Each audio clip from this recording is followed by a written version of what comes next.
Hello viewers and welcome. So we've got a new Gran Turismo physics update, which in my opinion is absolutely insane. While the community has mixed opinions about it, me personally I quite like it. So the main theme about this update is the cars are more understeery and they're just a bit more slippery. So I'm gonna hop straight into practice, into daily race B and just change my car and hop into qualifying. Now with the new physics update, the meta cars are no longer the same, they change, which is also a welcome change. So now choosing the Toyota Supra, it's generally a solid car no matter the kind of update, it's just a really quick car, and for some reason it's never been really nerfed. It's always been competitive, especially when you have other cars that come and go like the Porsche, McLaren and the Nissan GTR. So enough talking and let's head straight into practice. My goal is to hit a 2:19 or faster lap, and you can see, judging by my record, I'm 2 seconds slower than where I should be. Now the record timings are about 2:16.6, 0.8, like around these range. And giving my really lacking equipment, I'm happy with a 3 to 2 second gap to the leaderboards. Now with this update, the lines didn't really change much, however the most change is in the braking. So let's hop into the external view and see what I'm talking about. So heading straight into turn 1, you can see me braking just before the 100 marker, and you can see me very cautious trail brake and very cautious with my braking input. And that's where I noticed the first change in this update. The braking physics got a remake and it made it much more realistic to brake, so now you cannot really brute force your way into corners with the trail braking. You have to be much more linear and careful, which brings Gran Turismo a little bit closer to iRacing and the ACC and just makes the game overall more realistic. And the second change I feel like is in the tire model. Again, the tires are just much more slippery and way less forgiving than before. Finding the limit and staying on it is much harder now, which make me respect the top of the leaderboards even more. Especially when it comes to trail braking, that's the skill I lack the most. And that's where most of the difference at the top of the leaderboards make on me, because my lines and track utilization are near perfect. So now my main issue is throttle and brake application, which is where 90% of the time I feel like is made. Now when it comes to setup, I've done nothing but change the brake bias. I'm running on brake bias 1 or 2, which makes the rear a little bit more slippery and gives you more front traction if you trail brake correctly. So I'm just getting the hang of trail braking on this new physics update, and I'm just getting there, slowly becoming better and better. So now halfway through the lap, this is the section I struggle with most. Going into P1, your braking application has to be near perfect, and I'm just not that accurate on the brakes yet.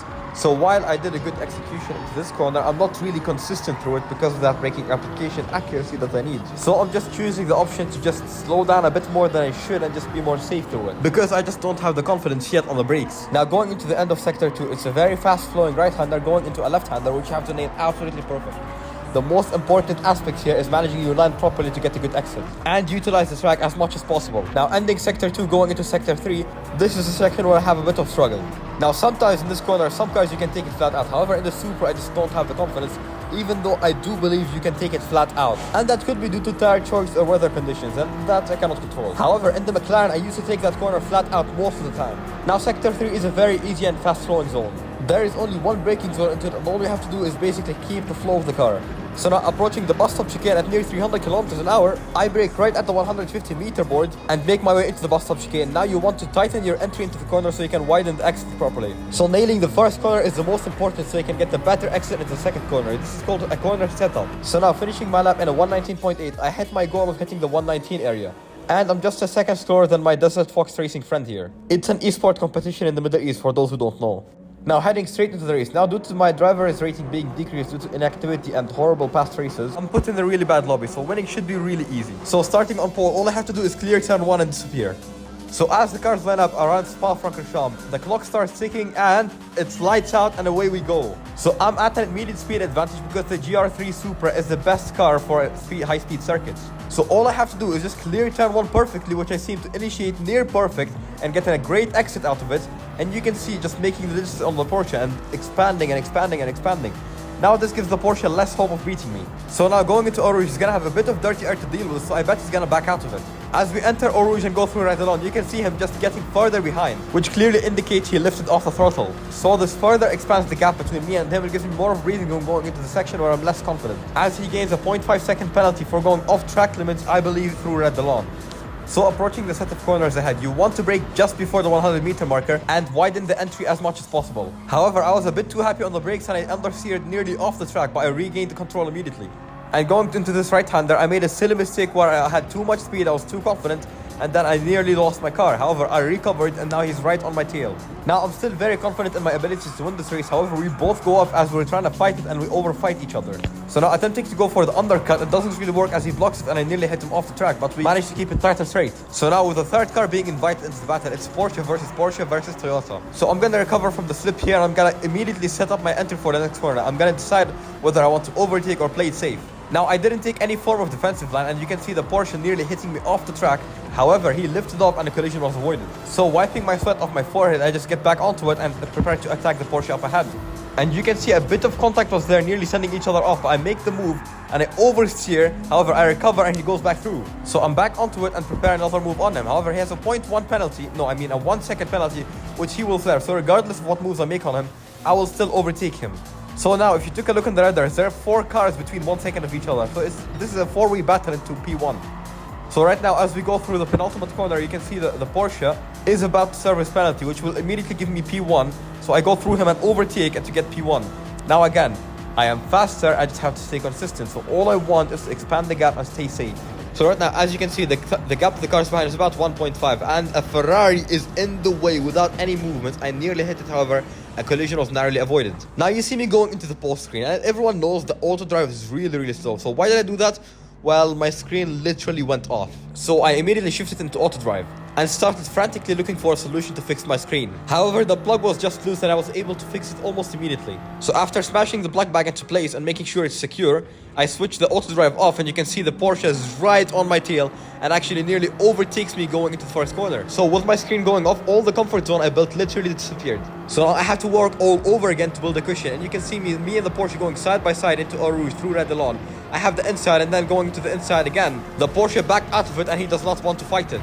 So I get to build a bit of a gap going into turn 5 and 6. However, I'm still uneasy about my screen going off, and I feel like anything could go wrong at any moment. I'm just very cautious of everything that could happen, and I'm really stressed out. Because I don't know if my screen is going to disconnect again, and I really have a lot of trouble with unreliable equipment in my esports career. As I nearly understeer off the track once again, which invites the Porsche back on my tail. So I'm taking a semi-defensive line going through the section, and you can see the Porsche just backs out of it or makes a mistake himself. I cannot really tell which builds me a bit of a comfort zone.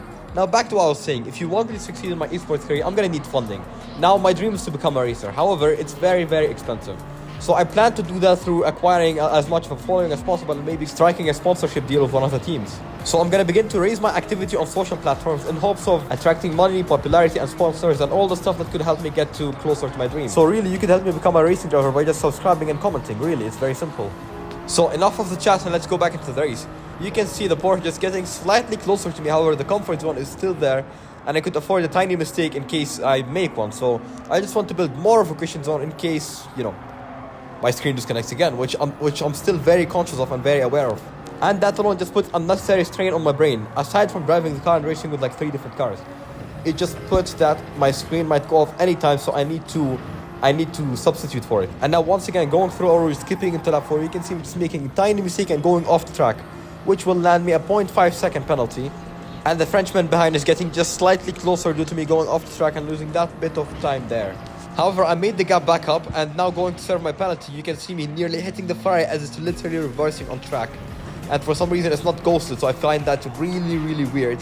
I think it's a glitch in the game because that never happened to me in my life. I've never seen anybody like that or in the States, so it's definitely a glitch with the game.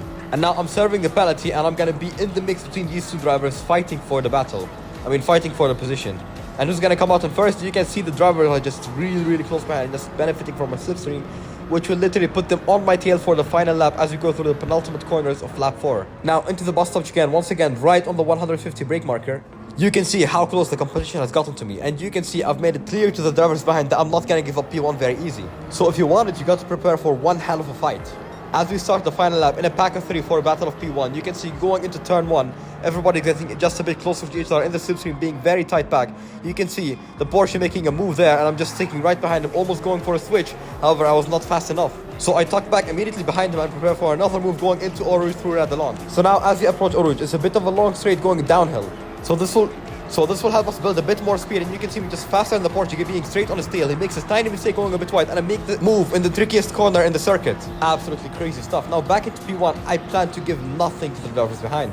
So the next couple of corners, I'm going to have to take them at pretty much near perfection in order to keep P1, because I know they're going to attack, and I know they benefit from the draft of the car. Slamming the brakes on 100-meter board, widening my entry, using as much of the curb as possible, attacking the corner as much as possible, leaving zero room for error. I'm going to make it impossible for them to overtake me. As I once again hit the apex dead on and expand my exit of the corner, I use every single inch of the track possible without gaining any penalties. So being a bit early on the brakes, because this corner I'm just not very cautious around. Because this corner I'm just not very comfortable around it. So I'm being as cautious as possible not to lose the car, because I cannot afford making a mistake here. Which puts the Bridget driver straight on my back. As we approach Ride Along, a mistake here is out of the question. I cannot afford any form of mistake here. So braking just before the 50 marker, you can see me executing the line near perfectly, being as close to the apex as possible, using the throttle as much as possible, feathering the throttle, using all of the track I can. I just managed to expand the gap here, and here braking again just before the 50 marker. Setting up the car for the next corner, I'm being very cautious with my inputs, making sure everything is near perfection. Now getting the perfect exit out of the corner, you can see me just gradually expanding the gap to the driver behind. Now once again braking just before the corner here, and again accelerating using as much of the track as possible. Again building that tiny bit of a gap that will help me into the final corner, so I'm not as confident as possible.